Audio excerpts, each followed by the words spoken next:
16장. 바리새파 사람들과 사두개파 사람들이 예수님께 왔습니다. 이들은 예수님을 떠보려고 하늘에서 오는 증거를 보여달라고 하였습니다. 예수님께서 대답하셨습니다. 저녁 때에 너희는 하늘이 불그스레하니 내일은 맑겠구나 하고 말한다. 그리고 아침에 너희는 하늘이 불그스름하고 오독오독하니 오늘은 날씨가 굽겠구나 라고 말한다.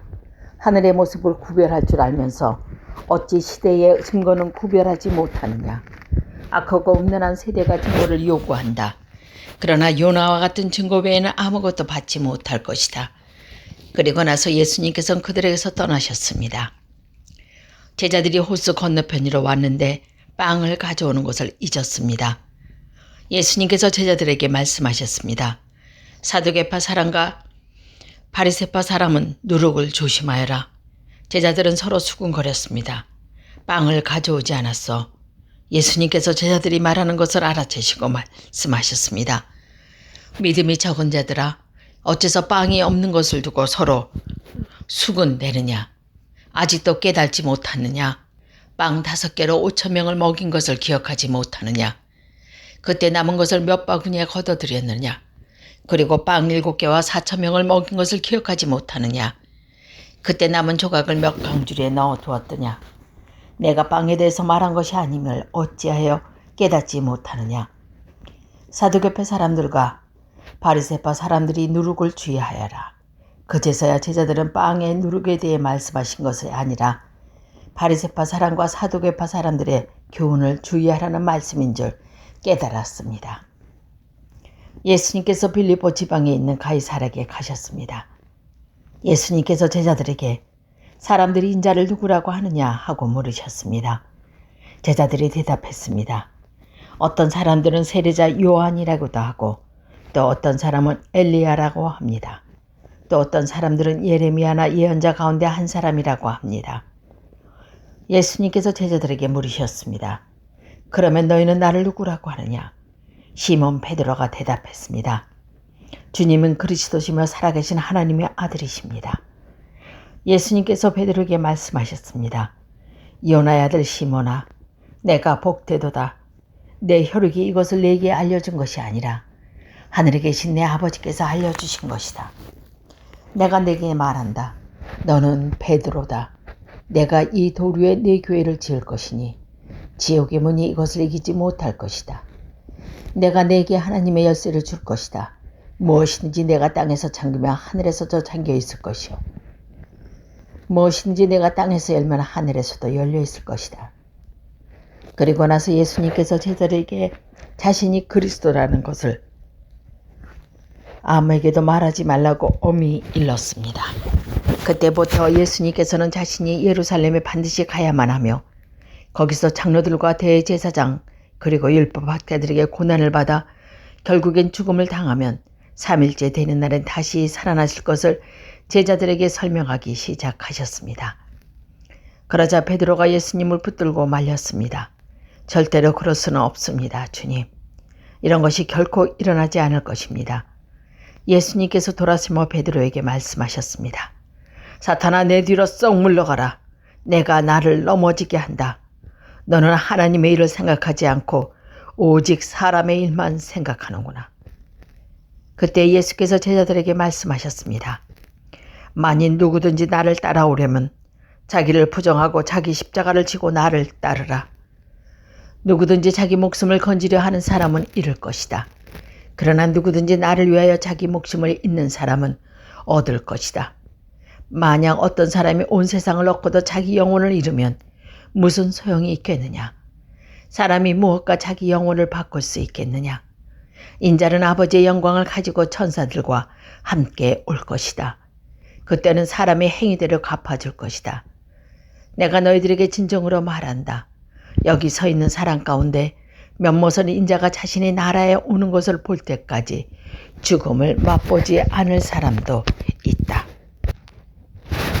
17장. 6일 뒤에 예수님께서 베드로와 야고보 그리고 야고보의 동생 요한을 데리고 따로 높은 산에 올라가셨습니다. 그때 앞에서 예수님의 모습이 변화되었습니다. 예수님의 얼굴은 해같이 빛나고 옷은 빛처럼 희게 되었습니다. 그때 모세와 엘리야가 나타나 예수님과 함께 말씀을 나누었습니다. 베드로가 예수님께 말했습니다. 주님, 우리가 여기 있는 것이 좋습니다. 원하시면 제가 여기에 천막 3개를 세우겠습니다. 하나는 주님을 위해, 또 하나는 모세를 위해, 그리고 마지막 하나는 엘리야를 위해서 말입니다. 베드로가 말하는 동안에 갑자기 빛나는 구름이 그들 위를 덮고 그 속에서 이는 내가 사랑하며 기뻐하는 아들이다. 너희는 그의 말을 들어라 하는 소리가 들렸습니다. 제자들이 그 소리를 듣고 얼굴을 땅에 대고 엎드리며 무서워하였습니다. 예수님께서 그들에게 오셔서 어루만지시며 말씀하셨습니다. 일어나라, 무서워하지 마라. 제자들이 눈으로 들어보니 아무도 보이지 않고 예수님만 혼자 계셨습니다. 산 아래로 내려올 때에 예수님께서 제자들에게 당부하셨습니다. 인자가 죽음에서 다시 살아날 때까지 너희가 본 것을 아무에게도 말하지 말라. 제자들이 예수님께 여쭈었습니다. 어째서 율법학자들은 그리스도가 오기 전에 엘리야가 먼저 와야 한다고 말하는 것입니까? 예수님께서 대답하셨습니다. 엘리야가 와서 모든 것을 회복시킬 것이다. 그러나 내가 너희에게 말한다. 엘리야는 이미 왔다. 그런데 사람들은 그를 알아보지 못하고 그에게 자기들 마음대로 하였다. 이처럼 인자도 그들로부터 고통을 받을 것이다. 그때서야 제자들이 예수님께서 새로운 요한을 두고 말씀하셨다는 것을 깨달았습니다. 예수님과 제자들과 사람들에게 갔을 때 어떤 사람이 예수님께 와서 무릎을 꿇고 절을 하며 말했습니다. 주님, 제 아들에게 자비를 베풀어 주십시오. 이 아이가 간질에 걸려서 너무나 고생하고 있습니다. 이 아이는 가끔 불에도 뛰고 물에도 뛰어듭니다. 제가 이 아이를 제자들에게 데리고 왔는데 고칠 수 없었습니다. 예수님께서 말씀하셨습니다. 아, 믿음이 없고 뒤틀어진 세대여. 도대체 언제까지 내가 너희와 함께 있어야 하겠느냐? 언제까지 내가 너희를 참아야 하겠느냐? 그 아이를 내게 데리고 오너라. 예수님께서 귀신을 꾸짖으셨습니다. 그러자 귀신이 아이에서 나가고 그 아이는 즉시 나았습니다. 제자들이 예수님께 와서 물었습니다. 어째서 우리는 귀신을 쫓아낼 수 없습니까? 예수님께서 대답하셨습니다. 너희 믿음이 적어서다. 내가 너에게 진정으로 말한다. 너에게 겨자씨 한 알만한 믿음이 있으면 이 산을 향해서 여기서 저기로 움직여라 말할 것이다. 그러면 산이 움직일 것이다. 너희가 못할 일이 아무것도 없을 것이다. 제자들이 갈릴리에 모여 있을 때 예수님께서 그들에게 말씀하셨습니다. 인자가 사람의 손에 넘겨질 것이고 사람들은 그를 죽일 것이다. 그러나 3일째 되는 날에 다시 살아날 것이다. 그러자 제자들은 몹시 슬퍼하셨습니다. 예수님과 제자들은 가버나움에 이르렀을 때 성전세를 걷는 사람들이 베드로에게 와서 물었습니다. 당신네 선생님은 성전세를 내지 않습니까? 베드로가 물었습니다. 내십니다.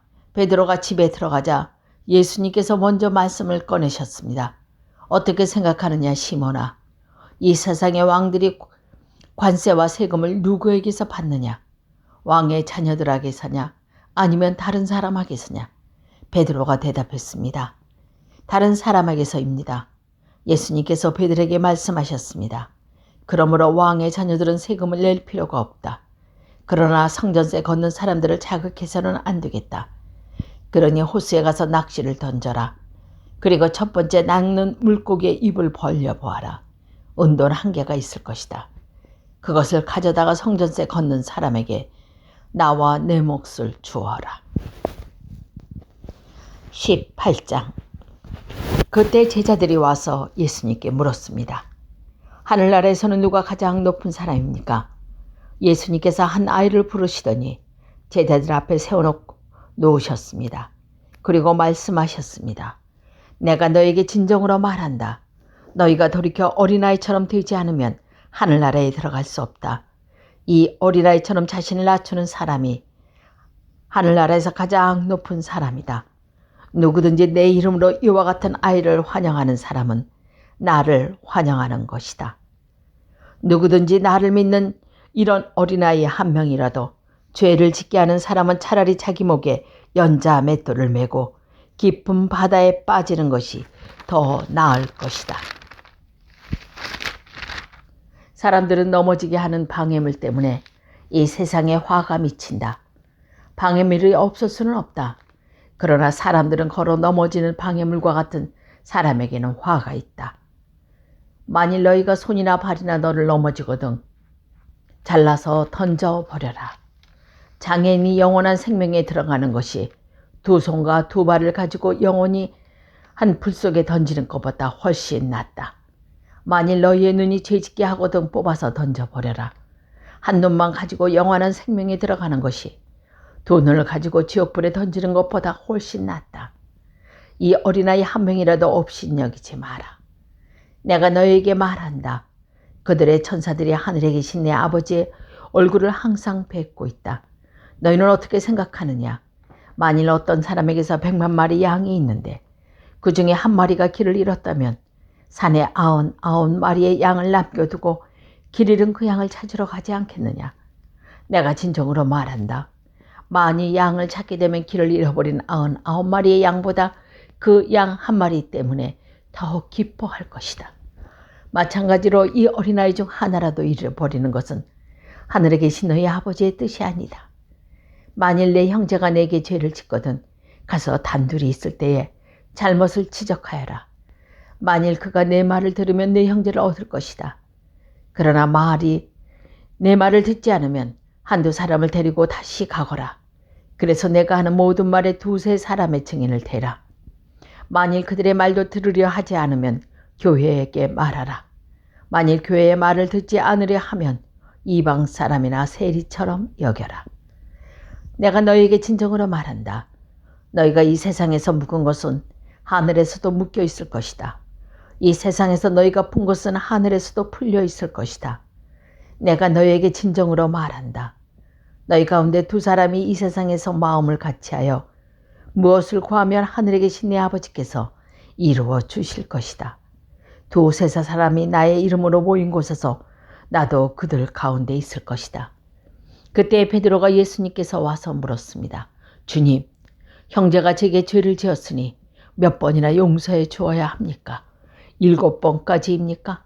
예수님께서 대답했습니다. 7번까지가 아니라 7번씩 70번이라도 용서해 주어야 한다.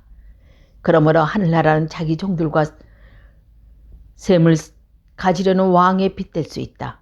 왕이 셈을 시작할 때에 10,000달란트를 빚진 종이 불러왔다. 그 종은 왕에게 돈을 갚을 수 없었다. 그래서 주인은 종에게 아내와 자녀들을 가진 것을 다 팔아 빚을 갚으라고 명령했다. 종은 주인의 무릎 위에 엎드려 빌었다. 기다려 주십시오. 제가 모든 것을 갚겠습니다. 주인은 그 종을 불쌍히 여기고 풀어주며 빚이 없던 것으로 해주었다. 그런데 그 종이 나가서 자기에게 100데나리온을 빚진 동료를 만났다. 그는 동료의 멱살을 잡고 말했다.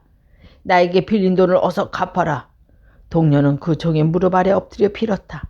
기다려주게. 내가 모든 것을 갚겠네. 그러나 그 종은 들어주지 않았다. 가서 동료를 감옥에 넣고 자기에게 빚진 것을 다 갚을 때까지 갇혀있게 하였다. 다른 동료들이 이 광경을 보고 매우 딱하게 여겨 주인에게 가서 일어난 일을 자세히 말씀드렸다.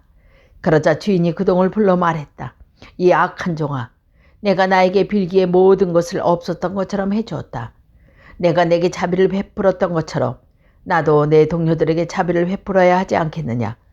그 주인은 매우 화가 나서 그 종을 감옥에 넣고 자기에게 빚진 것을 다 갚을 때까지 감옥에 있게 하였다.